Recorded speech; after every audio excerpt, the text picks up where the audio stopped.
nosso advogado, doutor Carlos Rebouças. Muito bom dia, obrigado por ter vindo. Bom dia, Leonardo. Viu? Prazer. Me diga uma coisa, a gente tem esse estatuto, né? Ele é funcional? Funciona tudo direitinho? Bom, o Estatuto da Criança e Adolescente, Leonardo, ele é uma lei que eu diria perfeita, né? No mundo todo ele é tido como exemplo, né? Em termos de proteção à criança e adolescente. Para se ter ideia, ele protege desde o ventre da mãe. Lá existem diretrizes para o governo, para a sociedade, né, de forma como a gestante deve ser tratada, os meios que devem ser fornecidos para ela ter uma gestação tranquila e depois um parto tranquilo. Então, a partir daí, né, o Estatuto da Criança e Adolescente, ele vai tratando de detalhes mínimos, né? Você me pergunta se ele é aplicado. Infelizmente, nós temos uma lei perfeita num país onde existe aquele ditado da lei que pega e da lei que não pega. Sim. E o Estatuto da Criança e Adolescente até hoje não pegou. Por que né? você acha que não pegou? Na verdade, é falta realmente de instrução, né? Falta de Fiscalização também, investimento em cultura, né, Leonardo? Porque, por exemplo, você tem o Estatuto da Criança e Adolescente, que teve uma mudança agora, em 2014, onde passou a proibir, né, o próprio pai e a mãe de impor qualquer castigo físico que seja a criança ou adolescente. Né? Você lembra daquela polêmica da lei da palmada? Aquilo tudo. Aquela lei modificou o Estatuto da Criança e Adolescente. Pois bem, o Estado, ao mesmo tempo que proíbe o pai e uma mãe de educar um filho, né? É claro que ninguém é a favor de espancamento de ninguém. É claro que não. Né? Mas, às vezes, é necessário uma palmada. Então, o Estatuto veda. Mas, ao mesmo tempo, o Estado trata a criança ou adolescente como bandido. Você não vê um político ir para a televisão falar que vai lutar por educação, por cultura, para as crianças que estão abandonadas na rua, recolher essas crianças que estão na rua, colocar num abrigo que tenha escola, que tenha lazer, porque para você ter ideia, o Estatuto garante até o direito ao lazer da criança e à prática de esportes. Você não vê um deputado falando nisso, mas você vê um deputado falando que tem que reduzir a maioridade penal, que tem que prender o adolescente e a criança, seja qual for o delito praticado, e eu já vi até deputado agora federal falando a questão de que tem que matar. Né? Isso é um absurdo. Então você tem um estatuto que veda o pai e a mãe, né? Repreender a criança talvez com uma palmada, quando necessário, e ao mesmo tempo você tem um Estado repressor, né, que quer reduzir a maioridade penal e pegar esse mesmo adolescente, e alguns mesmo querem até criança, e jogar dentro de um presídio, né, onde serão ali espancados, submetidos a todo tipo de torturas. Eu fui participar uma vez de um debate sobre essa questão da Fundação Casa, né, que é onde as crianças e adolescentes, né, os infratores, né, adolescentes, a partir de 12 anos, ele cumprem algum tipo de internação. Né? Tivemos lá um rapaz que trabalhava como tutor daquela casa, e ele batia, espancava as crianças, né, com um caigo de madeira. E ele disse que fazia aquilo porque pensava que aquele era um dos deveres dele mesmo, corrigir aquelas crianças daquela forma, porque não foi orientado da maneira correta. Né? Então veja que é um estatuto que agora, com essas mudanças, em 2014, trouxe essa dicotomia, onde diz que ao mesmo tempo que o pai e a mãe não podem corrigir uma criança ou adolescente, o Estado quer punir, né, quer reduzir a maioridade penal. Agora, o Estatuto em si, ele é muito bom. Né? Você vê a minúcia que o Estatuto tem, ele diz o seguinte, que uma criança e um adolescente, né, você falou aqui agora há pouco sobre a adultização, né, das crianças, né, a idade, de ter idade ainda já ser tratada como adultos, né? Nós temos aí no Estatuto que diz o seguinte, para você ter ideia da minúcia: as revistas que tiverem qualquer imagem de pessoas nuas na capa, mulheres ou homens, ou seja, que estejam na capa, ela tem que vir com a embalagem de plástico opaca, para que não se possa, naquela banca, ficar exposto a uma criança que passa ali ver. Então, veja, é uma lei que no Brasil não pegou. Você passa em qualquer banca de jornal, você vê as fotos mais eróticas e mais realmente estarrecedoras possíveis, ela exposta para qualquer um. Então, o Estatuto realmente ele zela, né? Ele diz o quê? Ele diz que, em primeiro lugar, é dever da família, segundo lugar, dever da comunidade e da sociedade em geral, e em terceiro lugar, é dever do Estado zelar pela educação, pela cultura, pelo esporte, pelo lazer, pela profissionalização, pelo estudo da criança e do adolescente. Né? Lembrando que criança, o Estatuto determina que criança é aquele indivíduo que tenha 12 anos incompletos, ou seja, tem 11 anos. E, a partir de 12 anos até completar 18, ele é o adolescente. Entendi. Agora, você me disse que falta um pouco também de conhecimento, né, doutor Carlos, das pessoas. Há também uma certa forma de fiscalização. As delegacias da criança e do adolescente, a DECERN que a gente tem aqui, funciona. Eu sei que eles têm um trabalho muito bom, né, lá. Eu até esqueci o nome agora da delegada, sempre na entrevista, mas tem funcionado? Sim, funciona, mas é exatamente aí, Leonardo, que está o problema. Né? Nós temos a Delegacia da Criança e do Adolescente, os crimes que são praticados contra a criança e adolescente são apurados, tudo bem?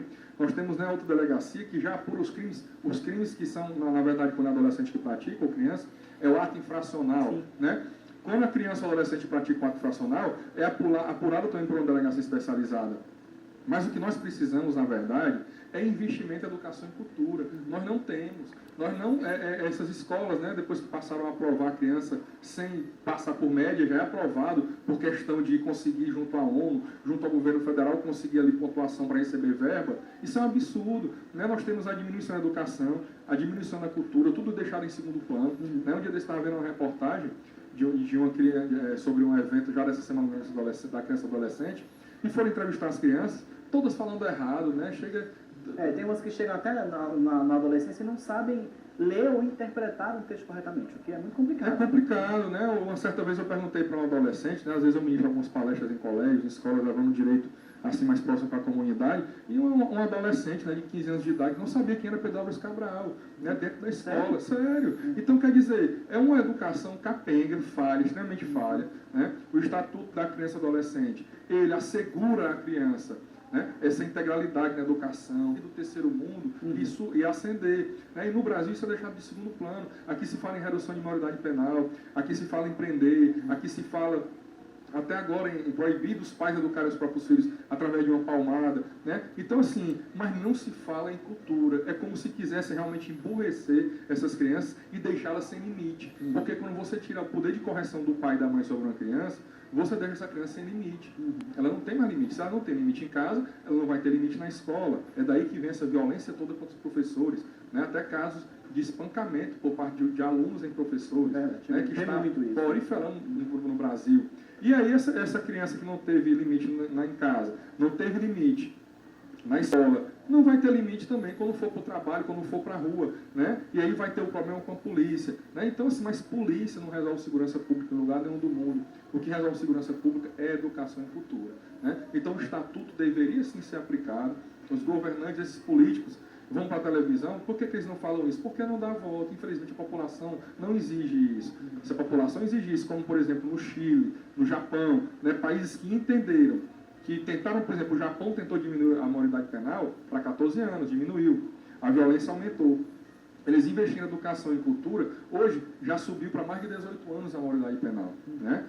No Chile, a mesma coisa, investiram em educação e cultura, a criminalidade, né, baixou muito. Lá no máximo você tem um furto, você não tem assalto, você não tem crianças na rua pedindo esmola, participando desse tipo de coisa. Agora é o seguinte, por falar aqui de esmola, você me deu aí um gancho para essa minha próxima pergunta, porque é o seguinte, aqui em Fortaleza, eu não sei se vocês acompanham, quem anda aqui no trânsito, e se a gente para em vários sinais, ou tem criança limpando vidro, e o que a gente vê demais é criança vendendo água, né? E às vezes os pais exploram aquela criança para isso. Tem uma forma de denunciar isso, doutor Carlos? A gente está ali no sinal e vê aquela criança também trabalhando no sol, vendendo alguma coisa. Esse é um trabalho, né, para o Conselho Tutelar.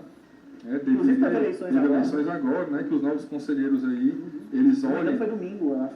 Isso, foi domingo passado. Que eles vejam, a grande maioria que foi eleita foram inclusive mulheres, né, que essas mulheres possam, foi no domingo atrasado, né, que essas mulheres possam realmente estar olhando por essas crianças, né, está olhando por essas famílias, onde muitas vezes realmente a criança é explorada. Né? Você vê, por exemplo, hoje, se você prestar atenção hoje com a vida das crianças e passar nos sinais, você vai prestar atenção que vai ter uma quantidade enorme de criança, né, com uma mulher, né, uma mãe. Sempre ninguém, uma adulta ali por perto. Ninguém sabe nem ser a mãe, muitas vezes, ali com 5, 6 meninos ao redor, pedindo esmola nos sinais. Isso deveria haver uma fiscalização, porque a criança não tem que estar ensinando pedindo esmola, não. Ah, mas vem assim aquela conversa de, mas tem que trabalhar desde novo. Mas tem que contribuir com a família. Não, uma criança que tem a juventude furtada, até o direito de brincar, porque o Estatuto da Criança e Adolescente, ele assegura à criança o direito de brincar. É um direito, é uma lei federal que assegura isso. É o direito de ter lazer, é o direito de poder se relacionar com os amigos, frequentar a praça pública. Tudo isso que eu estou falando está literalmente escrito no Estatuto da Criança e Adolescente. Então, quando você tira esse direito dessa criança e obriga essa criança a ir para um sinal mendigar, né, praticar mendicância, né, que inclusive é uma contravenção penal, e aí você está usurpando daquela criança a adolescência, e ela, quando for um adulto, vai ser um adulto frustrado, vai ser um adulto violento. Né? As pessoas têm que parar e olhar para o lado humano. parar de olhar apenas para o lado financeiro, porque isso tem um reflexo negativo de volta para nós, para a sociedade. As pessoas não acreditam nisso e por isso que entram nessa roda viva de violência, porque não para entender que que violência não se combate com violência. Hoje eu vi uma frase terrível, hoje não, semana passada, eu vi uma frase terrível praticada por um deputado federal que disse o seguinte: violência se combate com violência, jamais. Um deputado que fala um negócio desse, ele está jogando o voto do eleitor dele fora, porque ele está trazendo mais violência para dentro das nossas casas, para a nossa cidade. Violência se combate com a palavra branda, com educação, com cultura. Claro que não pode ter impunidade. Quem praticou um crime tem que ser apurado, se for aquela pessoa mesmo, tem que ter direito de defesa, e sendo constatado tem que ser punido. Mas a criança ou adolescente tem que ser recuperada. Muitas vezes se fala que as cadeias brasileiras não tem condição de ressocializar. E que também as fundações Casa, que cuidam dos adolescentes. Inclusive foi entregue aqui no Ceará recentemente, uma nova, isso, algumas aí. Que não ressocializam. Eu vou mais além. Eu digo o seguinte: realmente, nem o presídio ressocializa o adulto e nem a Fundação Casa o adolescente. Mas sabe por quê? É porque eles nunca foram socializados. Nunca. A criança ou adolescente hoje já vem da rua brutalizado. Uma criança de 10 anos de idade, um adolescente de 12 anos de idade, ele já vem da rua sem saber o que é a vida, sem saber dar o devido valor a uma vida, vale um tênis às vezes. Por quê? Porque ele cresceu com aquilo. Ele foi tirado, ele veio ali da infância. Não pode agora uma pessoa que teve uma sorte melhor de estar na classe média, na classe alta, olhar para aquela criança adolescente agora e exigir que prenda, que mata, que bata, como se ele tivesse tido uma escolha: eu vou ser ruim. Não, aquela criança adolescente foi brutalizada e ela não foi nem socializada. Então, o que os nossos presídios têm que fazer com os adultos hoje e o que a Fundação Casa tem que fazer com o adolescente hoje não é ressocializar, é socializar, porque eles sequer foram socializados alguma vez na vida, sequer tiveram uma família estruturada, sequer tiveram direito à educação, à cultura. Eles têm que ser levados ali. E aí eu falo com conhecimento de causa, porque eu conheço o trabalho de algumas igrejas, onde foram até a Fundação Casa, membros dessas igrejas foram e levaram até ali cultura, educação religiosa para aquelas pessoas, e adolescentes que tinham praticado atos infracionais, muitas vezes até terríveis, foram modificados, e hoje são cidadãos que trabalham. Então, o caminho é o quê? É aplicar o Estatuto da Criança e Adolescente, fazer com que essa lei belíssima que o Brasil tem, que é uma lei que no mundo todo é reconhecida como uma boa lei, que ela seja realmente aplicada. O Poder Executivo parar de querer, os políticos pararem, os deputados do Legislativo e o prefeito, o governador, o presidente do Poder Executivo, pararem de falar só o que querem para pedir voto de redução de maioridade, vamos violência por violência. Não. Nós temos que fazer resolver o problema da violência, resolver o problema da criança e adolescente, porque aquela frase famosa: são o futuro do Brasil. E qual o futuro que nós estamos dando para o Brasil com essas crianças e adolescentes que estão tendo na rua hoje? Tá certo. Muito obrigado pela sua presença, foi uma boa semana, viu? Obrigado, Leonardo. Muito obrigado.